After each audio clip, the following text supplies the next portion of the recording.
preparat com era, Mònica? Aquell dels pares. És que com no està el Roger, sempre ho diu ell, jo no m'ho he preparat. Espera. Com era?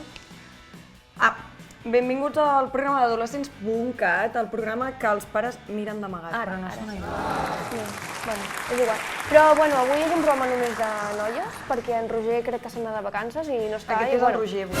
Sí. Aquí. És un pollito o el posem com un monstre? Home, més així de monstre, però més com en Roger, no? Sembla més... A on? Jo he vist fotos amb cuscús. A quin morro? Sí, m'agrada molt el cuscús. El cuscús és al Marroc? Al Marroc. O sigui que nosaltres estem treballant i ell està de vacances? Sí. Bueno, em sembla fatal, Aquest és el Roger. Em sembla fatal. Falta el cuscús. L'hem substituït. Res. Pues res. Bueno, Esther, crec que ara m'has de donar pas a alguna notícia i comencem ja a parlar dels continguts. Vale, bé. La primera notícia de la qual parlarem avui parla d'una noia amb síndrome de Down que complirà el seu somni i presentarà el temps a França. Les xarxes socials ens han demostrat moltes vegades que poden ser la plataforma cap a l'èxit. Justin Bieber, amb YouTube, és un dels exemples que sempre s'utilitza. Bé, avui parlem de Mélanie Segard, una noia francesa de 21 anys, que té síndrome de Down i el seu somni era sortir a la televisió i no ha parat mai d'intentar-lo aconseguir. Com ho va intentar? Bé, doncs a finals del mes de febrer, la Mélanie va publicar un vídeo a la pàgina Mélanie peut le faire, és a dir, Mélanie ho pot fer, explicant quin era el seu somni. Aquestes eren les seves paraules. Soc diferent, però m'agradaria demostrar a tothom que puc fer moltes coses. Vull demostrar-ho en aparèixer a la televisió. Al final ha aconseguit més de 200.000 likes i la seva repercussió, gràcies al costat d'estar a l'associació d'UNAPEI, l'ha col·locat al capdavant de les televisions France 2 i BFM TV per presentar el temps. És a dir, que la discapacitat mental trenca fronteres en aquest sentit i estem molt contents de veure que passen coses com aquesta. Jo crec que està superbé perquè, a veure, hi ha d'haver tot tipus de persones, no?, a la pantalla. Sí, jo crec que sí. Bueno, som tots persones, no hi ha distincions. Per tant, bueno, Esther, què més?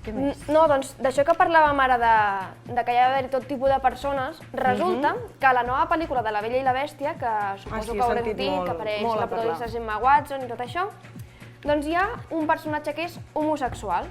Això no hauria de ser cap problema, però a Rússia sí que tenen un problema amb això. Resulta que el personatge és Le Fou, el fidel acompanyant d'en Gaston. I a una entrevista a una revista, el director de la pel·lícula ha dit que Le Fou és algú que un dia vol ser Gaston i un altre vol fer un petó a Gaston, o sigui que està entre que vol ser ell i li vol fer un petó. Descobreix aquests sentiments que té i finalment veurem a la pel·lícula si acaba amb ell, si no acaba amb ell o com va la cosa. El problema que dèiem és que a Rússia les autoritats no volen que apareixi un moment homosexual a la pel·lícula perquè està prohibit. Resulta que hi ha una llei que van aprovar l'any 2013 que diu que no poden aparèixer imatges del col·lectiu LGTB a la gran pantalla si ho miren menors de 18 anys, perquè pot donar un mal exemple. O sigui, és increïble. Però a Rússia hi ha un problema... Hi ha un problema molt greu. I, bueno, estem discutint sobre el tema i veurem si poden veure la pel·li o no. Doncs d'aquí poc no podrem veure ni la pel·li de La Bella i la Bèstia, ni dibuixos Disney, ni res que se li sembli, perquè sembla que cada vegada estem intentant introduir un tema com és l'homosexualitat, LGTB, el col·lectiu LGTB, a tots els públics, perquè no és una cosa ni que s'hagi de censurar, ni molt menys. I ara, Esther, tinc aquí el guió, però ara toquen donar... A la Judit, no? Sí? Però està la Judit per aquí o no? No ho sé. Judit! Què voleu? No, que t'estem donant pas. Molt bé, molt bé. Avui no sents el Roger perquè no hi és. Ja, és que per això, com esperava una mica en Roger, està desconnectat. Sembla que no hi sigui, Ai, que truca en Roger. Sí. És ell? Supertensió. No. Bueno, Judit, digue'ns, quin és el Jo Mai Mai d'avui? Avui us porto un Jo Mai Mai, així que agafeu les tasses. La tinc. Vale, perfecte. Bueno, aquella tassa que encara jo no tinc. La pregunta d'avui és, Jo Mai Mai he espiat tots els calaixos dels meus pares o el meu germà o la meva germana quan m'han deixat sola a casa. Home, jo bec molt. Depèn. Té molts matisos aquesta pregunta. Què vol dir tots els calaixos? Bueno, òbviament s'entén que per calaixos no n'hi ha al calaix del menjador. Anirem al calaix de la seva habitació, ja sigui el de la tauleta, de l'armari... Tu ho has fet? Home, clar que ho he fet. Jo sí que ho he fet, i potser m'escoltarà ma germana, però ja les coses caduquen, no? Però sempre mirava el calaix de la seva habitació. Com era la germana gran, anava de guai i trobava coses. I què volies aconseguir, Mònica? Què esperaves trobar? A veure, trobava, vull dir, buscar alguna cosa curiós i també trobar alguna cosa per després poder-ho utilitzar en la seva contra si m'amenaçava. Ens portem 4 anys. Els germans petits són el pitjor. Clar. Val més que no et demanem si vas trobar alguna hora alguna cosa, perquè poder llavors trencarem la relació que tenim amb la teva germana. No, millor no. Però a la web realment el 75% de la gent ha reconegut que ha espiat. I la resta del 25% doncs no, ja no sé si creure-m'ho, però hem anat, com sempre, al carrer i hem vist, aviam, què és el que diuen. A veure... Hombre, yo sí, la verdad que he espiado de vez en cuando. Claro que sí, la curiosidad me mata. Creo que a mi hermana menor, cuando la veía con malas juntas... No sé, para ver qué había, por curiosidad. Yo no. No, yo nunca. He abierto cajones en el cuarto de mi hermano. Yo tengo mi hermano mayor, que tiene 5 años más que yo, y he espiado, la verdad que sí. Oh yeah, all the time. Sobre todo los de mi hermana mayor, para ver qué guardaba ella. Claro, para ver qué hay, qué tienen, qué hay de nuevo. Si encuentro plata, me la robo. Para cotillear, en plan así, si había algunas notitas. Cajón de mi madre, a ver, y sí lo he hecho. Y de mis padres, buscando golosinas. Oh, I look in my sister's closet for clothes, right?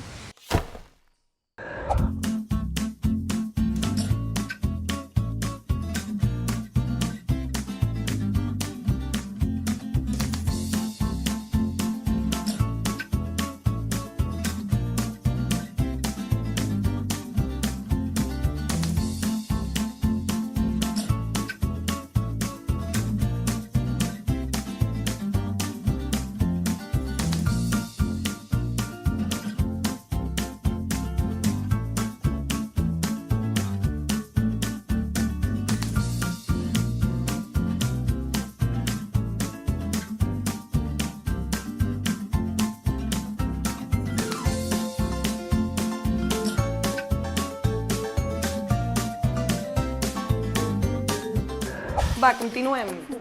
Esther, tinc una pregunta. Què? Que tinc molta curiositat. El teu nòvio juga a la Play? Sí, bueno, la veritat és que em té farta perquè es passa moltes hores jugant a la Play, saps? I a mi no m'agrada. El FIFA?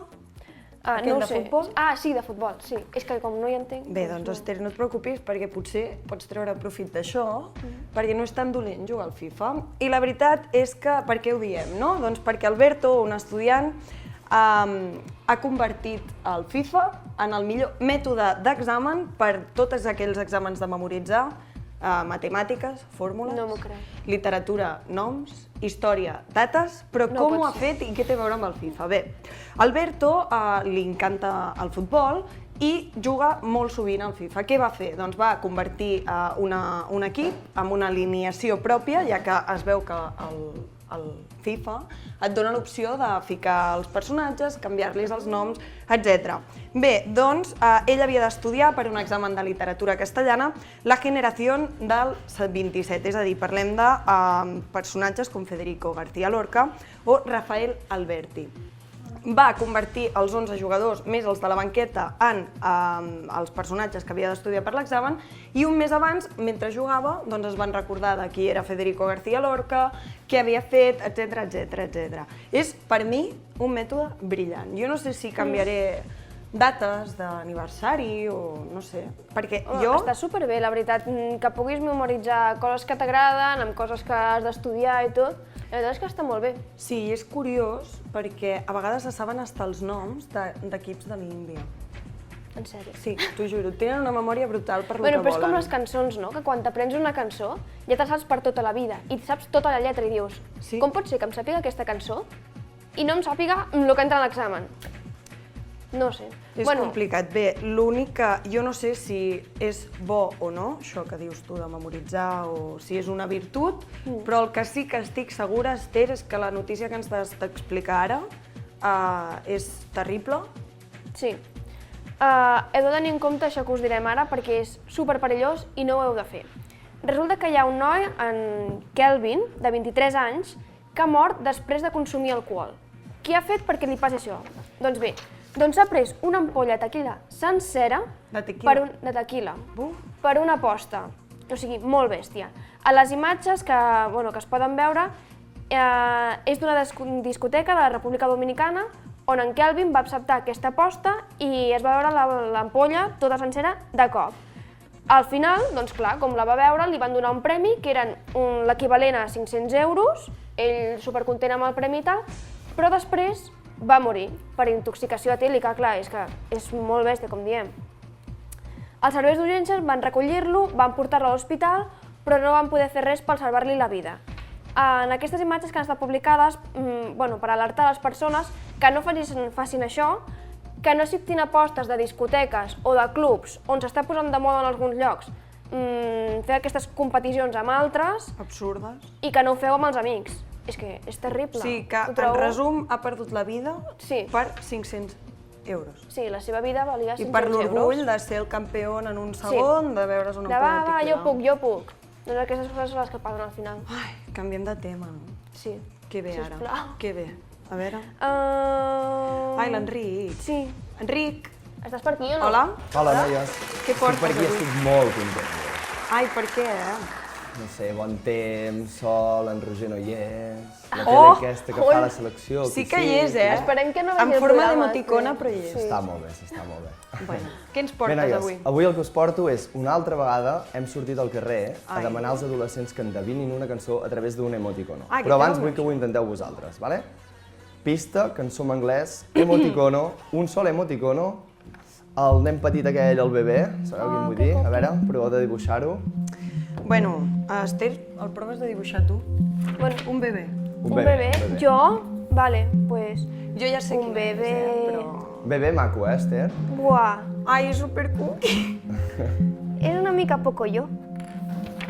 Va despentinat. A veure, què us diu aquesta cançó? Això en anglès... Jo faré trampa, Enric i Esther, però us convido a... Tu, Mònica, sempre fas trampes. Sí, sempre faig trampa perquè m'agrada ballar i endur-me el nen. Escolteu això.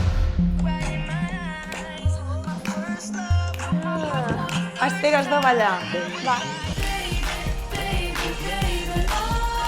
És un clàssic, aquesta cançó, Sí, tu i jo érem adolescents. Sí, érem... Ai, Enric! És que s'està molt bé com aquí el Martín Roger. Bueno, sí, va, entrem al vídeo, Like baby song. Un bebé, sí. Justin Bieber, baby. ¿Un bebé? Hola, bebé. Hola, bebés. Baby, baby, oh. Baby, baby, baby, oh. Baby, baby, baby, oh. Baby, baby, oh. Baby? Baby, ¿De Justin Bieber? De Justin Bieber. No me gusta esta canción. Bé, doncs, continuem. Ho sento, Roger? És que abans l'he tirat, perquè l'emoció de Baby... Ja veig que no li tens molta estima. Hola, clar que sí, guapi, Esther. És supergord en mi. Bueno. Que no, Mònica. Ai, doncs no, Esther, no va ser per allò. I ara t'ho explicaré, perquè vaig tallar amb el Roger. Perquè us porto un estudi científic que ens explica quins són els errors més comuns que provoquen les ruptures amoroses. Sí, a l'inici d'una relació tots sabem que l'amor, les papallones, ens oblidem dels defectes de l'altra persona, tot és meravellós, ocupem tot el nostre temps vital en pensar en aquesta persona i també ocupem el dels nostres amics parlant d'aquesta persona i l'altra persona està bàsicament igual, us parleu tot el dia, us feu tonteries i sempre arriba algun amic, que és el més intel·ligent, que us diu pareu, perquè això no sempre dura. I tu dius, no home, no, nosaltres som perfectes, mai discutim, però amb el pas del temps t'ho diuen, t'avisen, les coses canvien. Bé, doncs això és el que un estudi ha volgut estudiar, no? Per què les coses canvien quan una relació va avançant i passen més mesos. En sèrio, m'estic ratllant molt. No et ratllis, Esther. Bueno, et ratllaràs quan et digui les 5 coses que potser tal. Vinga, va. Bé, quins errors poden provocar que la teva parella et deixi segons l'essència?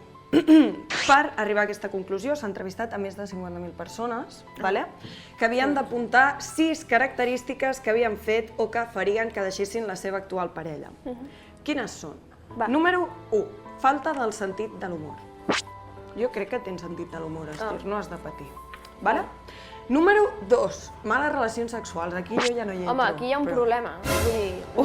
No, hi ha un problema dels dos. M'he espantat. Un problema dels dos. Diu, males relacions sexuals. Bueno, potser tampoc no fas tu tampoc les coses del tot bé. Clar, és que el tema males relacions sexuals... Ensenya-li, si tu saps molts, ensenya-li. O viceversa, o que potser ja has perdut el sex appeal aquell, la màgia, no sé.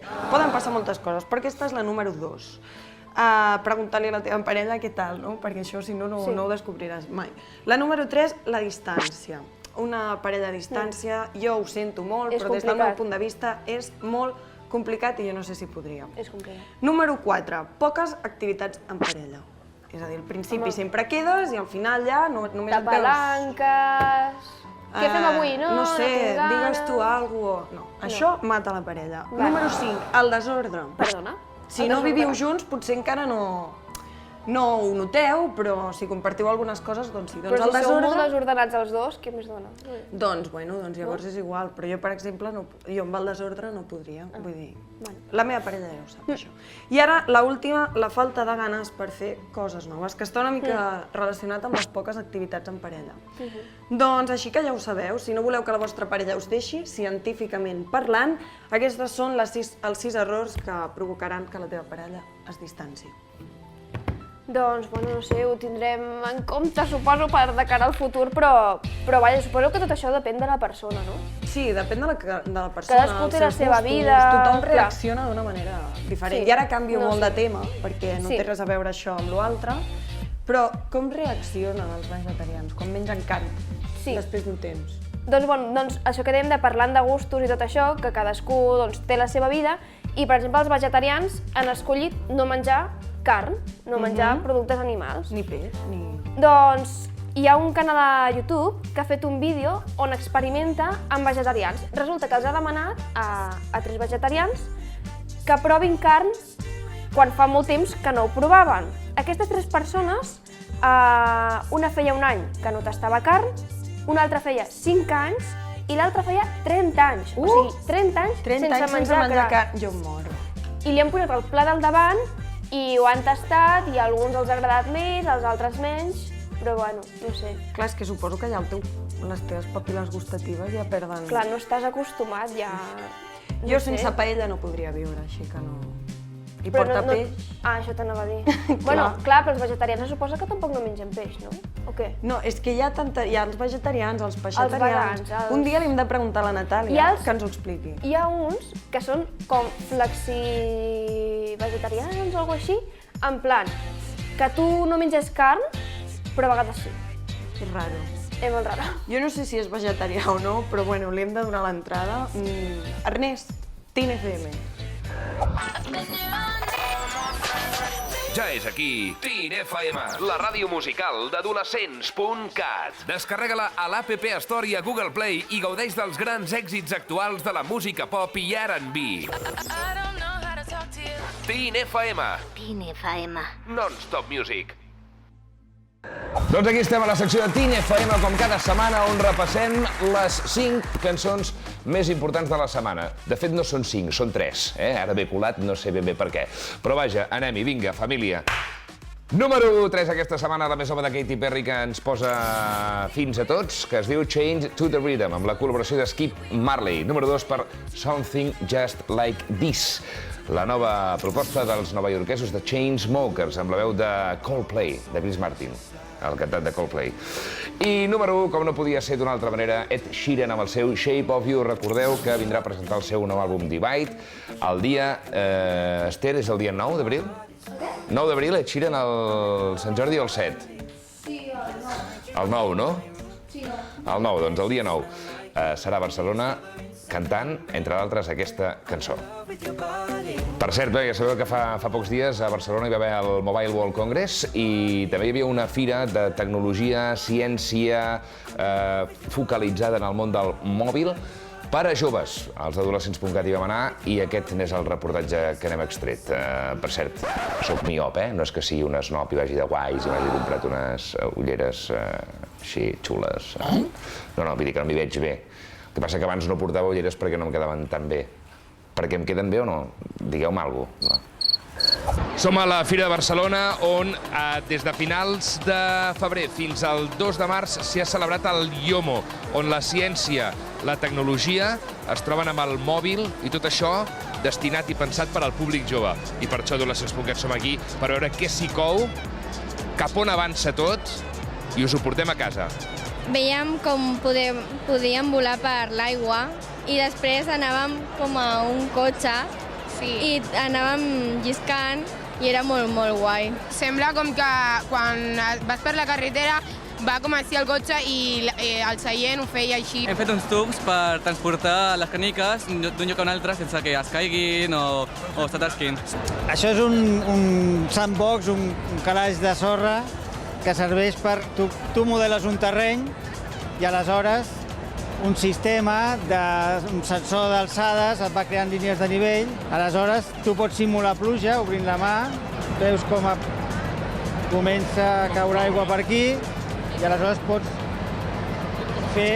conduir l'aigua per on vulguis buscant sempre la cota més baixa. És una manera de generar models del terreny, d'aprendre com es generen els rius, com es generen els meandres. Què veus? Un llac. Un llac? Sí.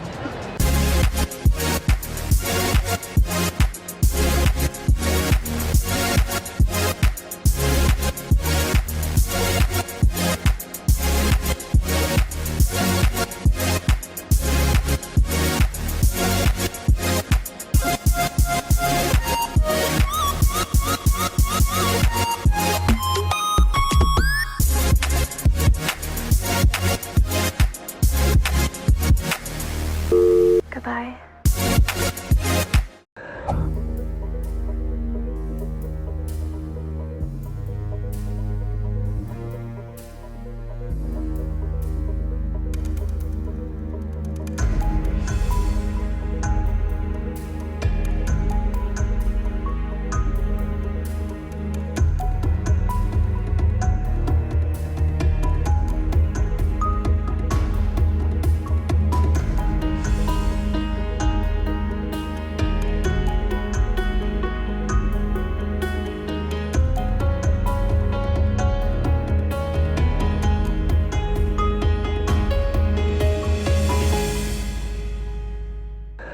M'encanta el top 3 de TNFM, sempre. Sí. Sempre. Triomfa. M'agrada molt. I el que també triomfa, Esther, jo que m'actualitzo, vaig parlant, puc, no?, parlar una mica? Vale.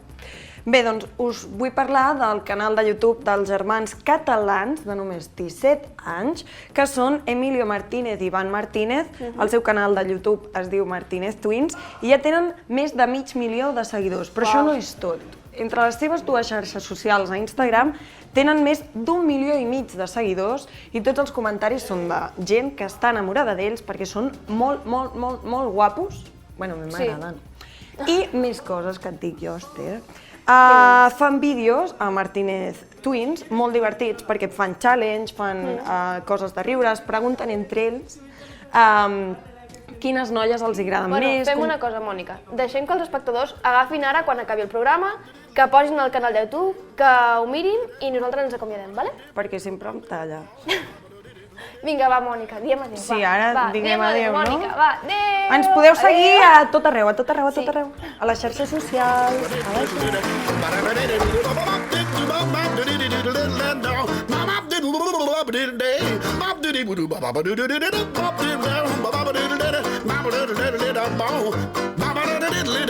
la